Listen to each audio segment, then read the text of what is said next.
She's an experiment. Good evening. Her brain and her body are not quite synchronized. But she's progressing at an accelerated pace. I do have to say, just congratulations. The film is absolutely incredible. And also you're reteaming with your favorite director, Yorgos. But being on his set for this time around, what would you say would be the most surprising thing that you sort of learned working with him this intimately with such a lead character that has spanned so many different, I think, looks for you as an actor and also being a producer at the same time? Yeah, I mean, I think we worked on this and talked about it for years before we made it. So it just felt like such a collaboration. Like I felt right by his side and like he was right by my side through the whole thing. So I guess that is what I learned, because on The Favorite, you know, I was getting to know him still and what it was like to work with him. And here we were really such a team that, yeah, it was wonderful. It felt like such a trusting, great experience because there was so much lead up to it, and we had, you know, I knew about every aspect of how the film was going to be made, and yeah. Take us a little peek inside of his like sort of style as a director, because his films are such like wide swings. I just wonder what kind of environment does he sort of foster on set with his actors? Because the one thing everyone, Mark, Willem, have sort of echoed is that it is totally unique to him as a director, and they've worked with obviously hundreds like yourself. I think the rehearsal process is so imperative to Yorgos's process with actors. We have 3 weeks together, we're playing, we're having a great time, we're learning our dialogue, but in ways that are really unexpected and kind of strange and unique. And by the end of that rehearsal process, the actors really feel great with each other and have a real, you know, kinship. And so I think that's a big part of his work with actors, is letting us all feel good and trusting of each other, because he's not he doesn't really tell you what to do as a director. He's definitely not prescriptive about characters. He kind of wants to see where you want to take it, and then it's like subtleties and moments like that. But I think he just hires people that he believes can play the roles and how he, you know, what he's envisioning, and then he sort of lets you, you know, experience that together as a troupe, it feels like a theater company or something. It's really special. So, yeah. I love that. Yeah. I absolutely adore that. I want to just come for a weekend. Oh God, you should see it. It's so wild.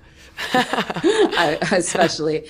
One thing I would love for you to talk about before you get out of here is Bella and how you sort of found her, because in that theater camp, you sort of played with the versions of her character just from her speech affectation and how that develops over the course of the film. So I'd love you to take us inside how you sort of found that. Yeah, I mean, so much of it, in terms of the way she speaks, was in the script. You know, her and Yorgos and Tony and I, once we were rehearsing it and reading through it a few times, Yorgos and Tony and I would talk about, you know, shifting some certain things if she was in a different stage or if things didn't track as much. And then Yorgos and I staged it out. We made, you know, 5 stages of Bella's development, because if we were going to be going back and forth, like at the beginning of the film, that was all in Baxter's house, which only exists for stage 1 and stage 5.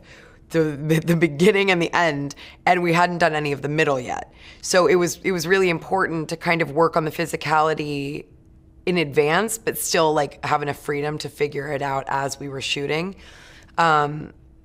And then, yeah, the language and the way she speaks, a lot of it, honestly, was just sort of like trial and error as we went, because she's not comparable really to anybody, and you know, the way she speaks and moves is not something that we just kind of had to make it up. So, but it was so great. It was so freeing to, you know, I trust Yorgos so much, and so we would just kind of like try another take with little things changed and see what it's like, and then go from there. So it was very it was joyous to get to play like that. Yeah, I love that. Thank you so very much. Just real quick though, Bella Barbie, can we get a team up? Do you think you and Margot could do? There are 2 little wonders. I love Margot. That would be awesome. This is Bella. Bella, this is Mr. McCandles. Hello, Bella. First of all, for both of you, Mark, I want to start with you because I love this anecdote. It was one of the funniest things when I got to speak to you before. The idea that you didn't think that you could play Duncan because of how awful he is and that you tried to fire yourself from the production. I would love for you to talk about why that is and maybe why you actually enjoy looking back on it now because you were so good at it. Thank you. It's good to see you again. It scared me, and it's really playing against type in a lot, or what people have come to see me as, and then you start to buy into that a little bit yourself, and to really kind of push up against that I was afraid I couldn't do it, honestly. And there's Yorgos and Willem and Emily and all of Yorgos's films, and I was just like, I don't want to fail in that realm. And I was really terrified. I didn't know how to do it, and thank God we had the rehearsal process where I could find it, because I did not know how to just step into that and play it. He did. He was there from day one. He made me laugh from day one. He's being modest. This is a trick. No, because even in the middle of rehearsal, I was like, "Do you want to send me home, Yorgos? I can't get the accent. I don't." The joke was Oscar Isaac was working in the other part of the studio, and he kept on saying, I know he's here to replace me. I know he's here to replace me. It was a gag. I was sure. And one day he put him up to it. He comes into rehearsal and Oscar's like, "Hey man, good job, but it's time to go home." You did not. Yes, he did. You're a prankster, Mr. Dafoe. He's so naughty. That's part of the bonding process. It was. No, I love it because look, on the other side of it, I've seen this Duncan. I cannot imagine anyone else. I love Mr. Oscar Isaacs, but sir, that is your role. Thank you you. own him now. Whatever it is yours. Mr. Dafoe, I want to make sure that we talk about this because I know you don't like to get too bogged down into the physical transformation aspect of it. You're an actor. It's about taking us to a different place. But one thing I do love folks to hear about is what your guides were with your character, because he is so fantastical. I know that Yorgos really tried to keep the imagery as realistic as possible within the fantasy. So I'd love for you to talk about some of the influences and things he showed you for how to bring our version of this Dr. Frankenstein to life. The world was so complete. There was so much stuff to study. I learned how to do doctor things, how to suture, how to cut. You could just wander around my house, and the level of detail really told me a lot about who this guy was and who I wanted to be. And then just the relationship is very complex. Also, there was a pleasure in playing a doctor. I have medical people in my family. Somehow, I grew up around surgeons and blood and labs and that sort of thing. So this was a different role than I had ever done before. And there were lots of physical things that helped with a transformation, really invited you to be someone else. It's amazing.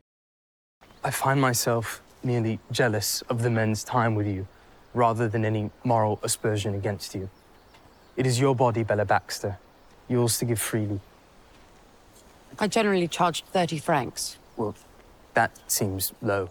I wanted to start with just how you sort of joined this incredible process because, I mean, let's be real, after The Favorite, Yorgos was not sort of having a bunch of actors saying, I don't want to work with that guy. But I know particularly with you and Gerard, it was not only your sort of like relationship as filmmakers, but just how much they wanted to work with you that sort of led you to the project. So I'd love you to talk about it.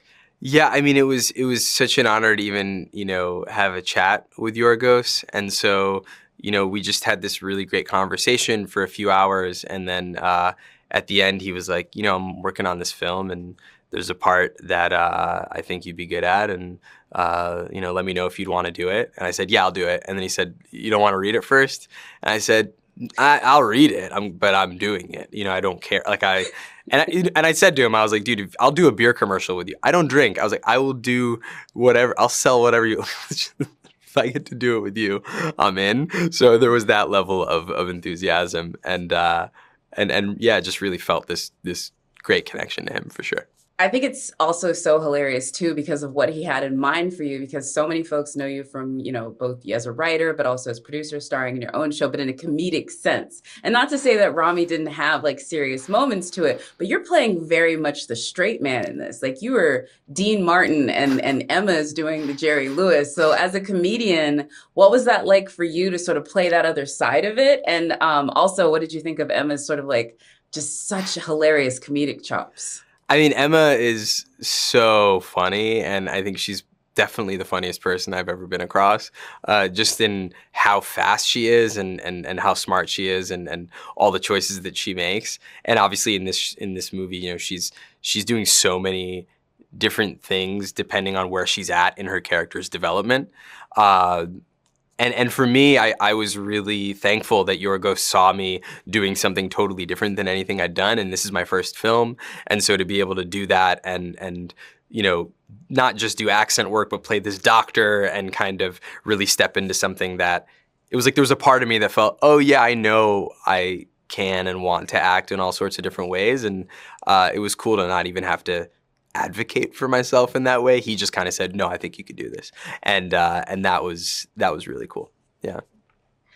So what was the hardest part? Not cracking up, the accent, being able to look Willem in the face and not just be like, what is up with your makeup, dude, and your Willem Dafoe? Tell me which one was the hardest one to navigate. I mean, you know, for me, the hardest part was probably leaving when we wrapped. You know, Willem and I wrapped at the same time, and that was just, I was like, man, this was just so much fun.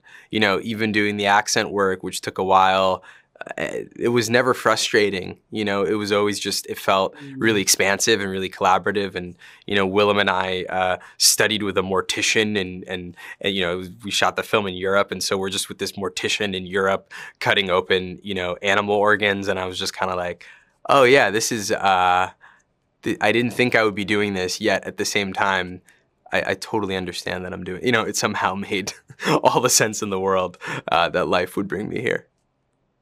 I absolutely love it. And again, just like Oscar winners galore, just sort of littering Oscar nominees and Oscar winners galore, littering the entire place. But I will ask you, for you, sort of stepping onto a Yorgos Lanthimos set, I'm guessing you were obviously a fan of his work prior to that. What was the most surprising aspect of your collaboration and working with him as a director? I think for me, you know, I've always been a huge fan of his, and you know, I saw Dogtooth so many years ago, and it was just one of those.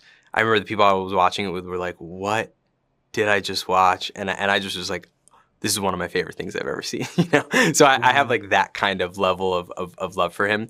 And I think what really surprised me from even getting the script to getting on, you know, on set was just how it was a comedy, you know, and he's so comedic. And I think there's so many choices that he makes that takes what he does to a level way beyond a comedy or how we know comedy, but at its core, it's a comedy. So I was really surprised in how familiar it felt for me. I didn't feel like, in so many ways I felt expanded, right? But in so many other ways, it felt really familiar. And I think that's why everyone is so good in it, because that's what the environment was.